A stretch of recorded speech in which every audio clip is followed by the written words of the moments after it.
3. Speaking of which, what do you think of when you masturbate? What? Neither had said a word for the first half hour. They were doing the mindless monochrome drive up to Region HQ in Joliet again. In one of the fleet's gremlins, seized as part of a jeopardy assessment against an AMC dealership 5 quarters past. Look, I think we can presume you masturbate.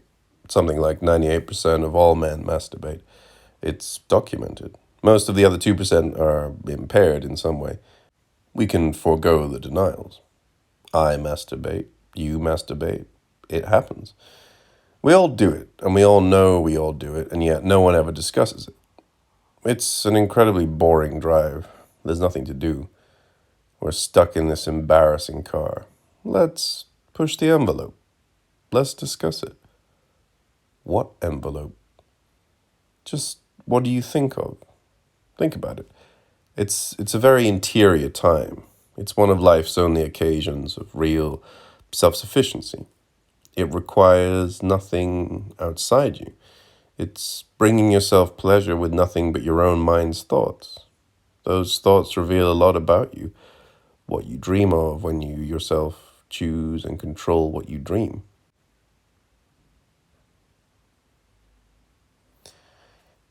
Tits. Tits? You asked me. I'm telling you. That's it? Tits? What do you want me to say? Just tits? In isolation from anybody? Just abstract tits? Alright, fuck off. You mean just floating there, 2 tits in empty space? Or nestled in your hands? Or what? Is it always the same tits?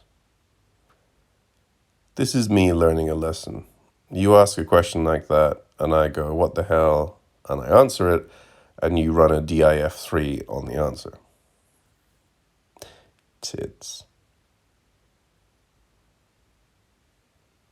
So what do you think about then, Mr. Envelope Guy? 4. From the Peoria Journal-Star, Monday, November 17th, 1980, page C2. IRS worker dead for 4 days. Supervisors at the IRS's regional complex in Lake James Township are trying to determine why no one noticed that one of their employees had been sitting dead at his desk for 4 days before anyone asked if he was feeling all right. Frederick Blomquist, 53, who had been employed as a tax return examiner with the agency for over 30 years, suffered a heart attack in the open plan office he shared with 25 co-workers at the agency's Regional Examination Center on Self-Storage Parkway. He quietly passed away last Tuesday at his desk, but nobody noticed until late Saturday evening when an office cleaner asked how the examiner could still be working in an office with all the lights off. Mr. Blomquist's supervisor, Scott Thomas, said Frederick was always the first guy in each morning and the last to leave at night. He was very focused and diligent, so no one found it unusual that he was in the same position all that time and didn't say anything. He was always absorbed in his work and kept to himself. A post-mortem examination by the Tazewell County Coroner's Office yesterday revealed that Blomquist had been dead for 4 days after suffering from a coronary.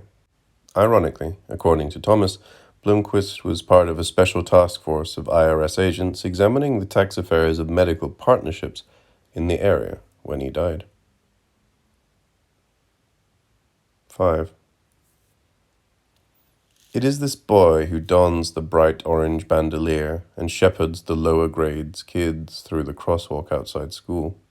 This is after finishing his Meals on Wheels breakfast tour of the charity home for the aged downtown, whose administrator lunges to bolt her office door when she hears his cart's wheels in the hall.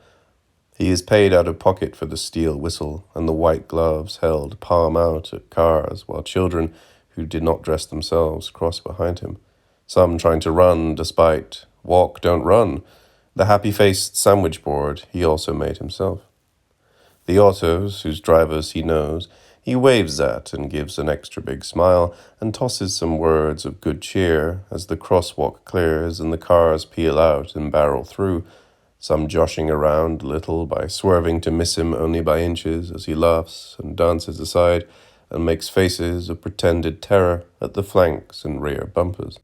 The time that one station wagon didn't miss him really was an accident, and he sent the lady several notes to make absolutely sure she knew he understood that, and asked a whole lot of people he hadn't yet gotten the opportunity to make friends with to sign his cast, and decorated the crutches very carefully with bits of coloured ribbon and tinsel and adhesive sparkles, and even before the minimum 6 weeks the doctor sternly prescribed, he donated the crutches to Calvin Memorial's pediatrics wing in order to brighten up some other less lucky and happy kids' convalescence, and by the end of the whole thing he'd been inspired to write a very long theme to enter in the annual social studies theme competition, about how even a painful and debilitating accidental injury can yield new opportunities for making friends and reaching out to others.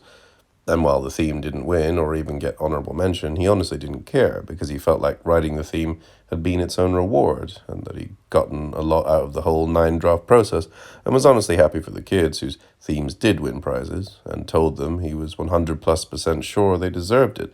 And if they wanted to preserve their prize themes and maybe even make display items out of them for their parents, he'd be happy to type them up and laminate them and even fix any spelling errors he found if they'd like him to. And at home, his father puts his hand on little Leonard's shoulder and says he's proud that his son's such a good sport and offers to take him to Dairy Queen as a kind of reward. And Leonard tells his father he's grateful and that the gesture means a lot to him, but that in all honesty, he'd like it even more if they took the money his father would have spent on the ice cream and instead donated it either to Easter Seals or, better yet, to UNICEF, to go toward the needs of famine-ravaged Biafran kids who he knows for a fact have probably never even heard of ice cream, and says that he bets it'll end up giving both of them a better feeling even than the DQ would. And as the father slips the coins in the coin slot of the special bright orange UNICEF volunteer cardboard pumpkin bank, Leonard takes a moment to express concern about the father's facial tic again, and to gently rib him about his reluctance to go in and have the family's MD look at it, noting again that according to the chart on the back of his bedroom door, the father is 3 months overdue for his annual physical, and that it's almost 8 months past the date of his recommended tetanus booster. He serves as hall monitor for periods 1 and 2. He's half a grade ahead on credits, but gives far more official warnings than actual citations. He's there to serve, he feels, not run people down. Usually with the warnings he dispenses a smile and tells them, "You're young exactly once, so enjoy it. And to go get out of here and make this day count, why don't they?" He does UNICEF and Easter Seals and starts a recycling program in 3 straight grades. He is healthy and scrubbed and always groomed just well enough to project basic courtesy and respect for the community of which he is a part, and he politely raises his hand in class for every question, but only if he's sure he knows not only the correct answer, but the formulation of that answer that the teacher's looking for that will help advance the discussion of the overall topic they're covering that day, often staying after class to double-check with the teacher that his take on her general objectives is sound, and to ask whether there was any way his in-class answers could have been better or more helpful. The boy's mum has a terrible accident while cleaning the oven and is rushed to hospital, and even though he's beside himself with concern and says constant prayers for stabilization and recovery, he volunteers to stay home and field calls and relay information to an alphabetized list of relatives and concerned family friends, and to make sure the mail and newspaper are brought in, and to keep the home's lights turned on and off in a random sequence at night, as Officer Chuck of the Michigan State Police's Crime Stoppers public school outreach program sensibly advises when grown-ups are suddenly called away from home, and also to call the gas company's emergency number, which he has memorized, to have them come check on what may well be a defective valve or a circuit in the oven before anyone else in the family is exposed to risk of accidental harm, and also, secretly, to work on an immense display of bunting and pennants, and welcome home and world's greatest mum signs, which he plans to use the garage's extendable ladder, with a responsible neighborhood adult holding it and supervising,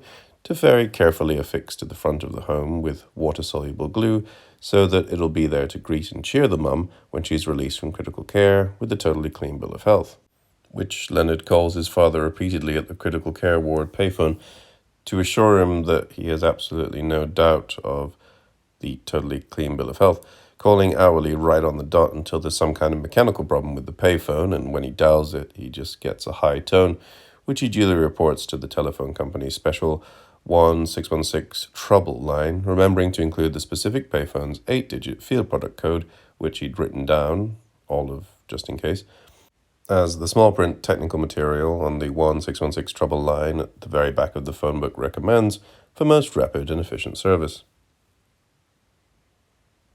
He can produce several different kinds of calligraphy, and has been to origami camp twice, and can do extraordinary freehand sketches of local flora, and can whistle all 6 of Telemann's Nouveau Quatuor, as well as imitate just about any bird call that Audubon could ever have thought of. He sometimes writes academic publishers about possible errors of category and or syntax in their textbooks. Let's not even mention spelling bees. He can make over 20 different kinds of admiral, cowboy, clerical, and multi-ethnic hats out of ordinary newspaper. And he volunteers to visit the school's K2 classrooms, teaching the little kids how, an offer the Carl P. Robinson Elementary principal says he appreciates and has considered very carefully before declining. The principal loathes the mere sight of the boy, but does not quite know why. He sees the boy in his sleep, at nightmare's ragged edges, the pressed checked shirt and hair's hard little part, the freckles and ready generous smile. Anything he can do. The principal fantasizes about sinking a meat hook into Leonard Steckig's bright-eyed little face and dragging the boy face down behind his Volkswagen Beetle over the rough new streets of suburban Grand Rapids. The fantasies come out of nowhere and horrify the principal, who is a devout Mennonite. Everyone hates the boy. It is a complex hatred, one that often causes the haters to feel mean and guilty, and to hate themselves for feeling this way about such an accomplished and well-meaning boy, which then tends to make them involuntarily hate the boy even more for arousing such self-hatred. The whole thing is totally confusing and upsetting. People take a lot of aspirin when he's around. The boy's only real friends among kids are the damaged, the handicapped, the fat, the last picked, the non grata. He seeks them out. All 316 invitations to his 11th birthday blowout bash, 322 invitations if you count the ones made on audio tape for the blind, are offset printed on quality vellum with matching high-rag envelopes addressed in ornate Philippian II calligraphy he spent 3 weekends on, and each invitation details, in Roman numeraled outline form, the itinerary's half-day at Six Flags, private PhD guided tour of the Blandford Nature Center, and reserved banquet area with free play at Shakey's Pizza and indoor arcade on Remembrance Drive. The whole day gratis and paid for out of the paper and aluminum drives the boy got up at 4 a.m. all summer to organize and spearhead, the balance of the drives receipts going to the Red Cross and the parents of a Kentwood third grader with terminal spina bifida who dreams above all else of seeing the Lions Night Train Lane play live from his motorized wheelchair. And the invitations explicitly call the party this, a blowout bash, in balloon-shaped font, as the caption to an illustrated explosion of good cheer and will, and no-holds-barred let out all the stops fun, with the bold-faced proviso, please, no presents required, in each of each card's 4 corners, and the 316 invitations sent via first-class mail to every student, instructor, substitute instructor, aide, administrator, and custodian at C.P. Robinson Elementary yield a total attendance of 9 celebrants, not counting parents or LPNs of the incapacitated. And yet an undauntedly fine time is had by all, and such is the consensus on the honest appraisal and suggestion cards, also vellum, circulated at party's end, the massive remainders of chocolate cake, Neapolitan ice cream, pizza, chips, caramel corn, Hershey's Kisses, Red Cross, and Officer-Chuck pamphlets on organ tissue donation, and the correct procedures to follow if approached by a stranger respectively, kosher pizza for the Orthodox, designer napkins, and dietetic soda in souvenir. I survived Leonard Steckig's 11th birthday blowout bash 1964 plastic glasses with built-in Lemniscate crazy straws the guests were to keep as mementos, all donated to the Kent County's Children's Home via procedures and transport that the birthday boy has initiated even while the big twist of free-for-all is underway, out of concerns about melted ice cream and stillness and flatness and the waste of a chance to help the less fortunate. And his father, driving the wood panel station wagon and steadying his cheek with one hand, avows again that the boy beside him has a large, good heart, and that he is proud, and that if the boy's mother ever regains consciousness, as they so very much hope, he knows she'll be just awful proud as well. The boy makes A's and enough occasional B's to keep himself from getting a swelled head about marks, and his teachers shudder at the sound of even just his name. In the 5th grade, he undertakes a district collection to provide a special fund of nickels for anyone at lunch who's already spent their milk money, but still might, for whatever reason, want or feel they need more milk. The Jolly Holly Milk Company gets wind of it and puts a squib about the fund and an automated line drawing of the boy on the side of some of their half-pint cartons. 2/3 of the school ceases to drink milk, while the special fund itself grows so large that the principal has to requisition a small safe for his office. The principal is now taking Seconal to sleep and experiencing fine tremors, and on 2 separate occasions is cited for failure to yield at marked crosswalks. A teacher in whose homeroom the boy suggests a charted reorganization of the coat hooks and boot boxes lining one wall, so that the coat and galoshes of the student whose desk is nearest the door would themselves be nearest the door, and the second nearest, and so on, speeding the pupil's egress to recess, and reducing delays and possible quarrels, and clots of half-bundled kids at the classroom door, which delays and clots the boy had taken the trouble this quarter to chart by statistical incidents, with relevant graphics and arrows, but all names withheld. This tenured and highly respected veteran teacher ends up brandishing blunt scissors and threatening to kill first the boy and then herself, and is put on medical leave, during which she receives thrice weekly get-well cards, with neatly typed summaries of the class's activities and progress in her absence, sprinkled with glitter and folded in perfect diamond shapes that open with just a squeeze of the 2 long facets inside, i.e. inside the cards, until the teacher's doctors order her mail to be withheld until improvement, or at least stabilization in her condition, warrants. Right before 1965's big Halloween UNICEF collection, 3 6th graders accost the boy in the southeast restroom after 4th period and do unspeakable things to him, leaving him hanging from a stall's hook by his underpants elastic.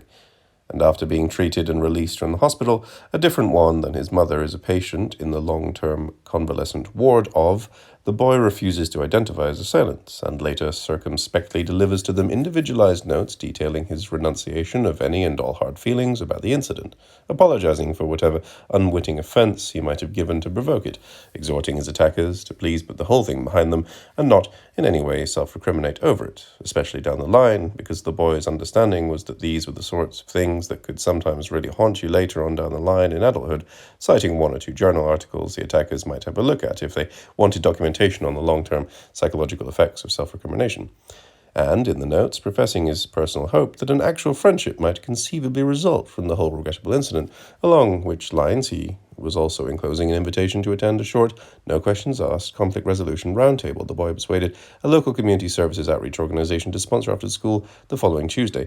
Light refreshments served, after which the boy's PE locker, along with the 4 on either side, are destroyed in an act of pyrotechnic vandalism that everyone on both sides in the subsequent court trial agrees got totally out of hand, and was not a premeditated attempt to injure the night custodian or to do anything like the amount of structural damage to the boy's locker room it ended up doing. And at which trial Leonard Stekic appeals repeatedly to both sides' counsel for the opportunity to testify for the defense, if only as a character witness.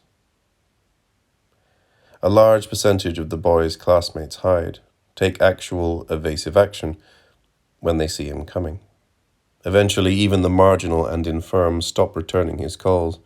His mother has to be turned and her limbs manipulated twice a day. 6. They were up on a picnic table at that one park by the lake, by the edge of the lake, with part of a downed tree in the shallows half hidden by the bank. Lane A. Dean Jr. and his girlfriend, both in blue jeans and button-up shirts. They sat up on the table's top portion and had their shoes on the bench part that people sat on and picnicked in carefree times. They had gone to different high schools, but the same junior college, where they had met in campus ministries. It was springtime. The park's grass was very green, and the air suffused with honeysuckle and lilacs both, which was almost too much. There were bees, and the angle of the sun made the water of the shallows look dark. There had been more storms that week, with some downed trees and the sound of chainsaws all up and down his parents' street. Their postures on the picnic table were both the same forward kind, with their shoulders rounded and elbows on their knees. In this position the girl rocked slightly, and once put her face in her hands, but she was not crying. Lane was very still and immobile, and looking past the bank at the downed tree in the shallows, and its ball of exposed roots going all directions, and the tree's cloud of branches all half in the water. The only other individual nearby was a dozen spaced tables away by himself, standing upright, looking at the torn-up hole in the ground there where the tree had gone over. It was still early yet, and all the shadows wheeling right and shortening. The girl wore a thin, old-check cotton shirt with pearl-colored snaps, with the long sleeves down, and she always smelled very good and clean, like someone you could trust and deeply care about even if you weren't in love. Lane Dean had liked the smell of her right away. His mother called her down to earth, and liked her, thought she was good people. You could tell. She made this evident in little ways. The shallows lapped from different directions at the tree, as if almost teething on it. Sometimes when alone and thinking or struggling to turn a matter over to Jesus Christ in prayer, he would find himself putting his fist in his palm and turning it slightly, as if still playing and pounding his glove to stay sharp and alert in center. He did not do this now. It would be cruel and indecent to do this now.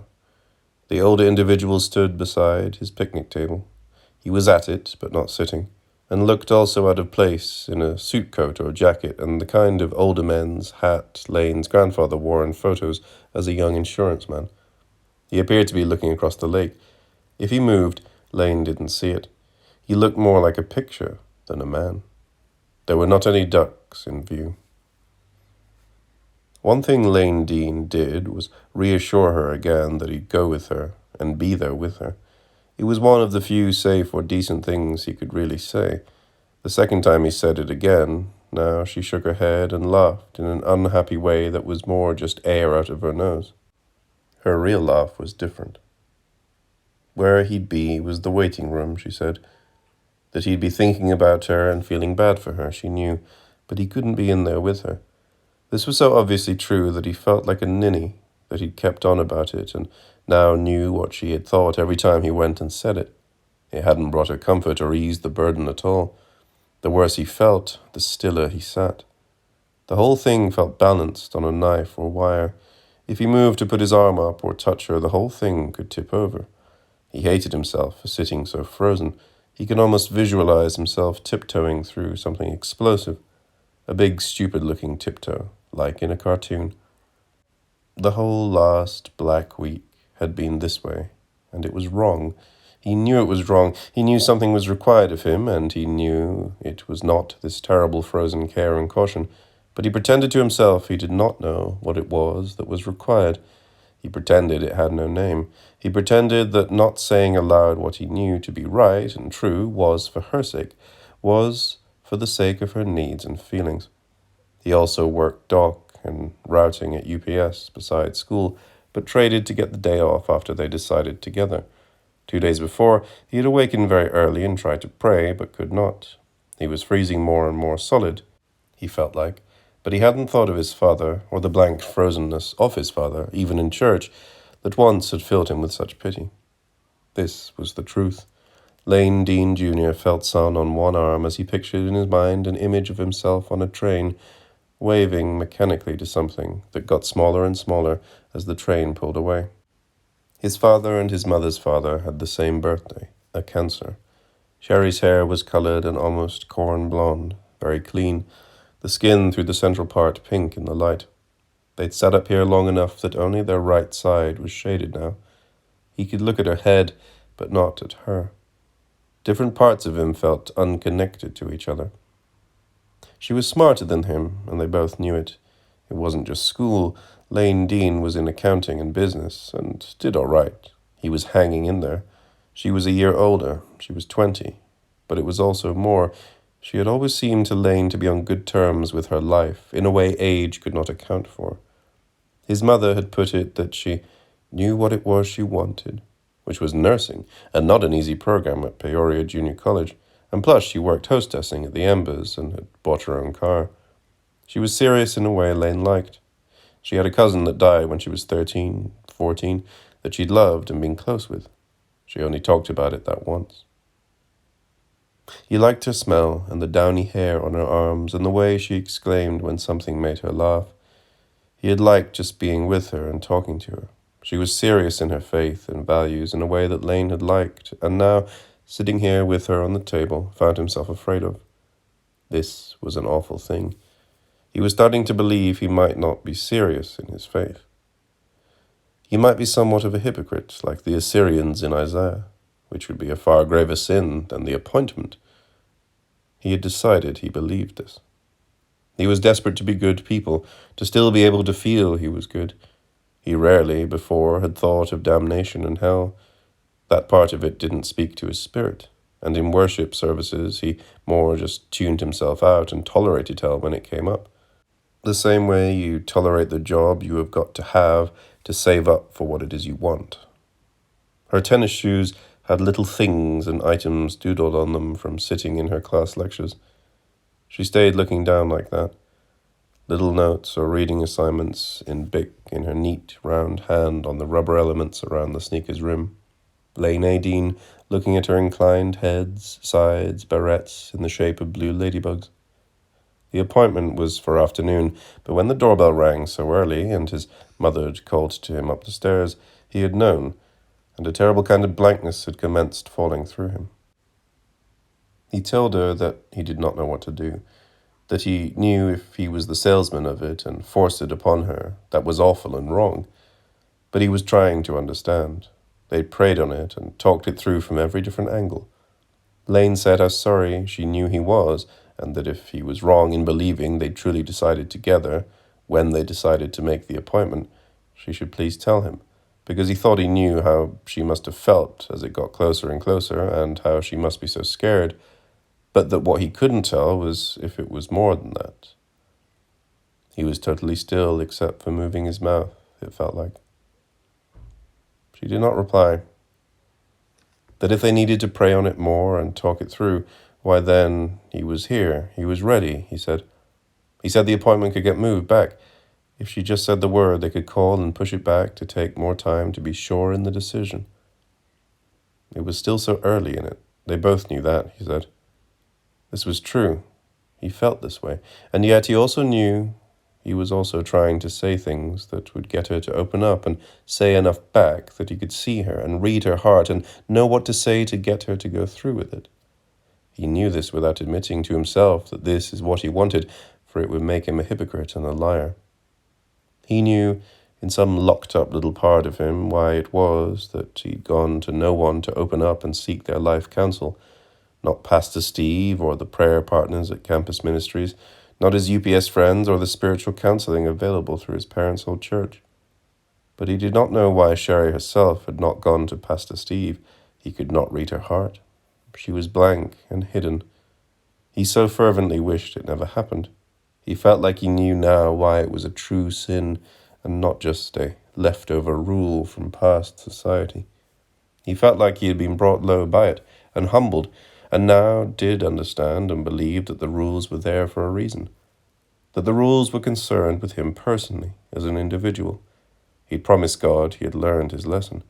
But what if that, too, was a hollow promise from a hypocrite who repented only after, who promised submission but really only wanted a reprieve? He might not even know his own heart or be able to read and know himself. He kept thinking also of 1 Timothy 6 and the hypocrite therein who disputeth over words. He felt a terrible inner resistance, but could not feel what it was it so resisted. This was the truth. All the different angles and ways they had come at the decision together did not ever include it, the word, for had he once said it, avowed that he did love her, love Cherry Fisher, then it would have all been transformed. It would be a different stance or angle, but a difference in the very thing they were praying and deciding on together. Sometimes they had prayed together over the phone in a kind of half code in case anybody accidentally picked up another extension. She continued to sit as if thinking, in the pose of thinking like almost that one statue. They were on that one table. He was the one looking past her at the tree in the water. But he could not say he did. It was not true. But nor did he ever open up and tell her straight out he did not love her. This may be his lie by omission. This may be the frozen resistance. Were he to look straight at her and tell her he didn't, she would keep the appointment and go. He knew this. Something in him, though, some terrible weakness or lack of values, would not tell her. It felt like a muscle he just did not have. He didn't know why. He could not do it or even pray to do it. She believed he was good, serious in his values. Part of him seemed willing to more or less just about lie to someone with that kind of faith and trust. And what did that make him? How could such a type of individual even pray? What it really felt like was a taste of the reality of what might be meant by hell. Lane Dean had never believed in hell as a lake of fire, or a loving God consigning folks to a burning lake of fire. He knew in his heart this was not true. What he believed in was a living God of compassion and love, and the possibility of a personal relationship with Jesus Christ, through whom this love was enacted in human time. But sitting here beside this girl, as unknown to him now as outer space, waiting for whatever she might say to unfreeze him, now he felt like he could see the edge or outline of what a real vision of hell might be. It was of two great and terrible armies within himself, opposed and facing each other, silent. There would be battle, but no victor. Or never a battle. The armies would stay like that, motionless, looking across at each other and seeing therein something so different and alien from themselves that they could not understand. They could not hear each other's speech as even words, or read anything from what their faces looked like, frozen like that, opposed and uncomprehending, for all human time. Two-hearted, a hypocrite to yourself, either way. When he moved his head, the part of the lake farther out flashed with sun. The water up close wasn't black now, and you could see into the shallows and see that all the water was moving, but gently, this way and that. And in this same way he besought to return to himself as Sherry moved her leg and started to turn beside him. He could see the man in the suit and the grey hat standing motionless now at the lake's rim, holding something under one arm and looking across at the opposite side, where little forms on camp chairs sat there in a row in a way that meant they had lines in the water for crappie, which mostly only your blacks from the east side ever did, and the little white shape at the row's end, a styrofoam creel. In his moment or time at the lake now, just to come, Lane Dean first felt he could take this all in whole.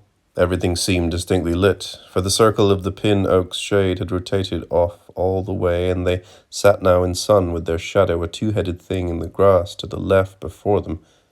He was looking or gazing again at where the down trees' branches seemed to bend so sharply just under the shallow's surface, when he was given then to know that through all this frozen silence he despised, he had, in truth, been praying all the while, or some little part of his heart he could not know or hear had, for he was answered now with a type of vision, what he later would call within his own mind a vision or moment of grace. He was not a hypocrite, just broken and split off like all men. Later on, he believed that what happened was he had a moment of almost seeing them both as Jesus might see them, as blind but groping, wanting to please God despite their inborn fallen nature. For in that same given moment he saw, quick as light, into Sherry's heart, and was made therein to know what would occur here as she finished turning to him, and the man in the hat watched the fishing, and the downed elm shed cells in the water.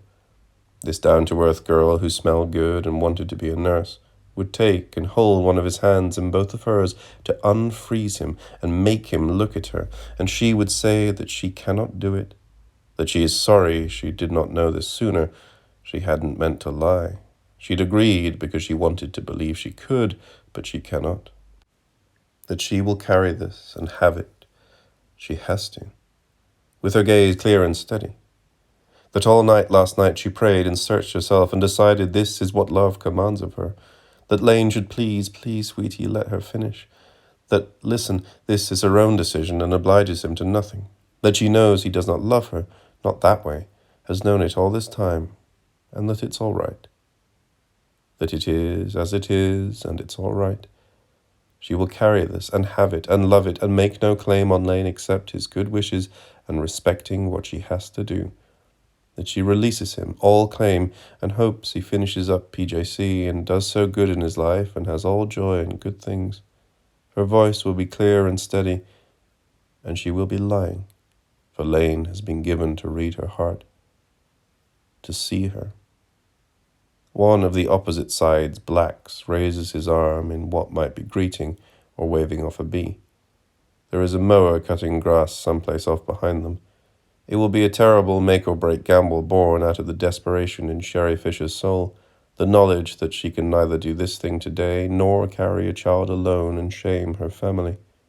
Her values block the way either way, Lane can see, and she has no other options or choice.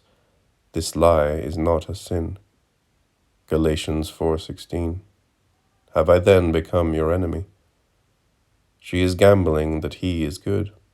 There on the table, neither frozen nor yet moving, Lane Dean Jr. sees all this, and is moved with pity, and with also something more, something without any name he knows, that is given to him to feel in the form of a question that never once, in all the long weeks' thinking and division, had even so much as occurred. Why is he so sure he doesn't love her? Why is one kind of love any different? What if he has no earthly idea what love is? What would even Jesus do? For it was just now he felt her two small, strong, soft hands on his to turn him. What if he is just afraid? If the truth is no more than this? And if what to pray for is not even love, but simple courage to meet both her eyes as she says it, and trust his heart?